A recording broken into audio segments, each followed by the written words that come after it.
Hello everyone, NK education channel पर आप सभी का बहुत बहुत स्वागत है।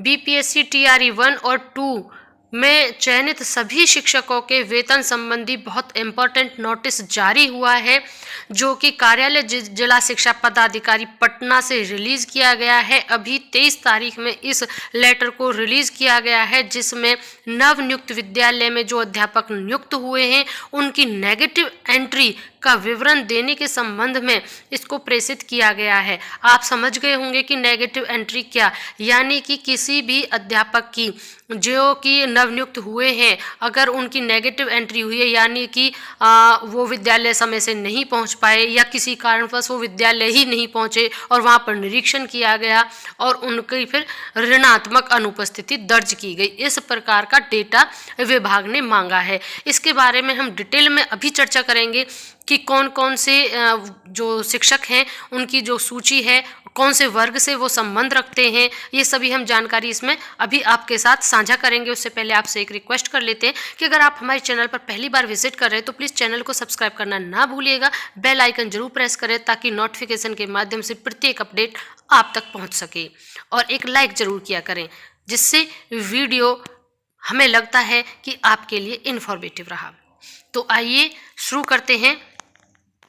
यहाँ पर विषय देखिएगा, सभी प्रखंड शिक्षा अधिकारियों को लिखा गया है ये यहाँ पर, और नवनियुक्त विद्यालय अध्यापक का ऋणात्मक अनुपस्थिति विवरण भेजने के संबंध में निदेशक, यहाँ पर पूरा डिटेल है, पत्रांक संख्या भी इन्होंने दिया है पूरा डिटेल के बाद। अब यहाँ पर पूरा डिटेल में आप इसे देखें। उपर्युक्त विषयक, इस पत्र के साथ आपके क्षेत्राधीन विद्यालयों में नवनियुक्त विद्यालय अध्यापक, ये वर्ग है आपका, यानी 1 से 5 में जो हुए हैं, 6 से 8 में जो हुए हैं और 9 से 12 में जो नवनियुक्त हमारे शिक्षक चयनित हुए हैं, सूची संलग्न करते हुए निर्देश दिया जाता है कि सूची में अंकित नवनियुक्त विद्यालय, क्योंकि उन सभी जो नवनियुक्त शिक्षक थे उनकी सूची बनी हुई है, इसी प्रकार से सभी काम होता है। जो भी नवनियुक्त होते हैं उनका पूरा एक सामूहिक तौर पर उनका काम चलता रहता, तो वो सूची उन्होंने इसके साथ संलग्न की हुई है।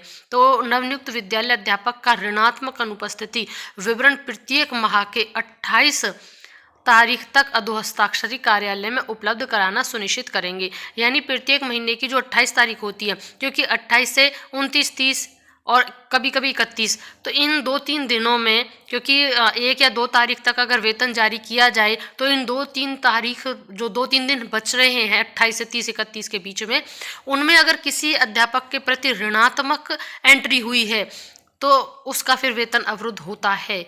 इसलिए इन्होंने ये कहा गया है, उनका वेतन या तो 1 दिन का वेतन काट लिया जाता है या पूरा वेतन ही अवरुद्ध कर दिया जाता है। ये डिपेंड करता है अधोहस्ताक्षरी पर, यानी कि आपके जो भी रिलेटेड अधिकारी हैं, जैसे कि आप ब्लॉक पर हैं तो आपकी बीओ और डिस्ट्रिक्ट लेवल पर आपको डीओ, तो सुनिश्चित करेंगे ताकि प्रत्येक माह नवनियुक्त विद्यालय अध्यापक का वेतन भुगतान ससमय किया जा सके।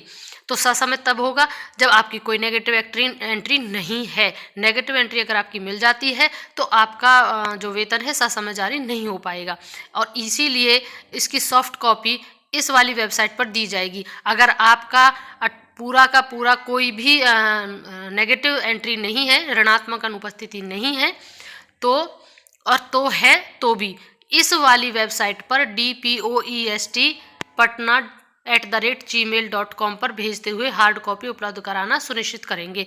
यानी सॉफ्ट कॉपी तो साइट पर ली जाएगी और हार्ड कॉपी भी दी जाएगी। ससमय ऋणात्मक अनुपस्थिति विवरण प्राप्त नहीं होने की स्थिति में वेतन भुगतान में विलंब की जिम्मेदारी आपकी होगी, तदनुरूप अनुवर्त कार्यवाही की जाएगी। कृपया इसे सर्वोच्च प्राथमिकता दी जाए। तो इसलिए आप सतर्क रहें, और अगर आपको कुछ ऐसा प्रॉब्लम लग रहा है कि आप समय से विद्यालय नहीं पहुंच सकते या नहीं जा सकते, तो उसके जो भी आपके यहाँ पर ऑनलाइन चल रहा हुआ है या ऑफलाइन चला हुआ है एप्लीकेशन का, तो आप उसको कर लें। किसी भी तरीके से अपने खिलाफ ऋणात्मक अनुपस्थिति की एंट्री ना होने दें, ये ज़्यादा से ज़्यादा कोशिश, क्योंकि अभी आपका प्रोबेशन पीरियड चला हुआ है। प्रोबेशन पीरियड 1 ईयर का होता है, उस 1 ईयर में एक भी ऋणात्मक एंट्री आपकी नहीं होनी चाहिए। तो इसलिए आप इस चीज़ को बहुत गंभीरता से लें। साथ में सर्दी में मौसम चला हुआ है, छुट्टी को लेकर वैसे ही बहुत विवाद बना हुआ है, आगे आप अपने उसमें भी देख सकते हैं।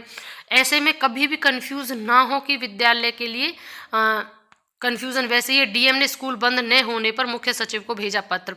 डीएम साहब स्कूल बंद कराना चाहते हैं और के साहब स्कूल खुलवाना चाहते हैं, तो आप वैसे ही कंफ्यूज हो जाएंगे। तो इसमें जो इन्होंने कहा हुआ है, कड़ाके की ठंड के बावजूद 8वीं तक के स्कूल बंद नहीं होने पर डीएम डॉक्टर चंद्रशेखर सिंह ने चिंता जताई है। उन्होंने कहा है कि माध्यमिक शिक्षा निदेशक की ओर से सरकारी स्कूलों को खोलने से जुड़े पत्र के बाद भ्रम की स्थिति पैदा हो गई है।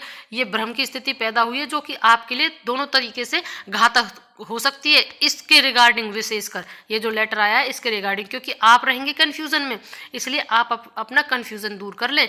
डीएम ने कहा कि जिले में शीत दिवस की स्थिति, और यहाँ पर देखो ये इन्होंने साफ लिखा हुआ है कि भ्रम की स्थिति पैदा हो गई है। डीएम ने ऐसे हालात में बुधवार को मुख्य सचिव को पत्र भेजा जिसमें कहा कि मामले में हस्तक्षेप कर यथोचित निर्णय लिया जाए। डीएम ने कहा कि जिले में शीत दिवस की स्थिति और कम तापमान होने के कारण बच्चों के स्वास्थ्य और जीवन पर खतरे की संभावना है, इसलिए दंड प्रक्रिया संहिता 1973 की धारा 144 के तहत पटना जिले के सभी सरकारी और निजी स्कूल, आंगनबाड़ी केंद्र, कोचिंग सेंटर सहित वर्ग 8 तक शैक्षणिक गतिविधियां पर 25 जनवरी तक रोक लगाई गई है।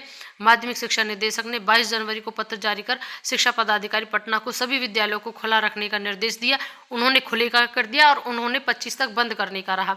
अब आगे भी अभी यह शीतलहर का जारी रहेगा, ये 25 तक ही नहीं है, ये लास्ट जनवरी तक तो संभावनाएं हैं, तो देखना है। अब इसमें डीएम ने अपने पत्र में कहा कि शिक्षा विभाग एवं जिला प्रशासन के बीच स्कूल बंद किए जाने के संदर्भ में अंतहीन पत्राचार से भ्रम की स्थिति उत्पन्न हो रही है। यह प्रशासनिक दृष्टिकोण से सही नहीं है। प्रशासनिक व्यवस्था में सभी स्तरों पर अधिकार एवं सीमाएं सुपरिभाषित है जिनका सम्मान किया जाना चाहिए। डीएम ने बताया कि वर्तमान में पटना जिले में भीषण शीतलहर है। ऐसी स्थिति में स्कूल खोलकर बच्चों की सेहत को खतरे में नहीं डाला जा सकता। पहले बच्चों का स्वास्थ्य रहना जरूरी है, इसके बाद ही शिक्षा जरूरी है।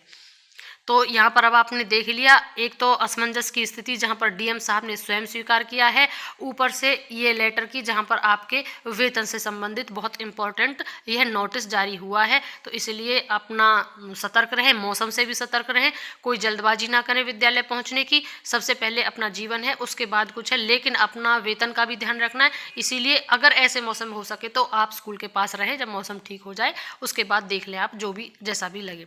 तो बने रहिएगा हमारे चैनल के साथ। वीडियो को अंत तक देखने के लिए thank you and thanks for watching.